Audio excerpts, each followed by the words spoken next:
की म्हणे SY नंतर म्हणे पुढे जाणं झालं नाही, म्हणे का नाही केली TYL. आणि त्यांना असं वाटलं रिझल्ट नाही भेटला म्हणून सोडलं. मग म्हणे एक्झाम दिली पण रिझल्ट घ्यायला गेली नाही म्हणून TYL नाही गेली.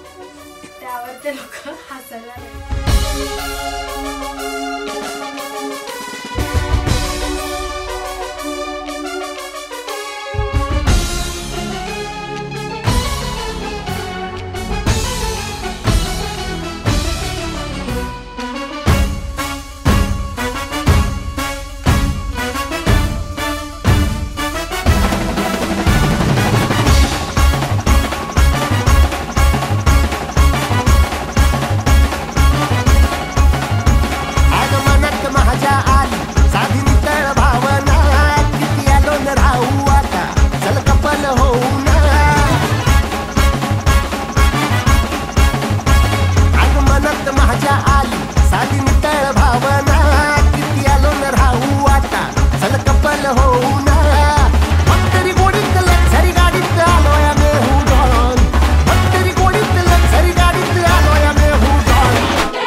आणि पप्पांनी मला फोन दिलेला, गिफ्ट केलेला होता, बर्थडे गिफ्ट होता माझा तो गिफ्टमध्ये.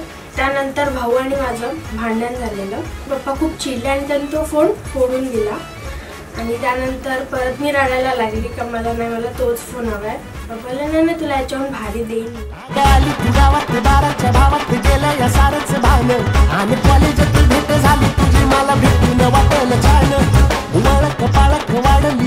लागली तुझीच गोडी आग प्रपोज माझं तू अपोज करून तशी गजमल जोडी करून खर्च लगीन लावू थाटात आणि तू तर साधा हात देईना हातात. चुकलं माझं, मला माफ कर. त्यांनी ते रागात केलं होतं का माहिती नाही, पण चिडले होते त्यावेळेस. आम्ही दोघं भांडत होतो आणि त्याच्यात त्यांनी तो फोन फोडून दिला का बा याच्यावर तुमचं भांडण होतं, मी ते फोडून दिला. आणि मग त्याच दिवशी ते म्हणजे विचारायला लागले का रडते तू, फोनवर एवढी का रडते, आणि तुला पाहिजे तर मी नवीन आणून देईन. आणि मग नाही मला तोच पाहिजे, तुम्ही का फोडला त्याला, मला तोच पाहिजे.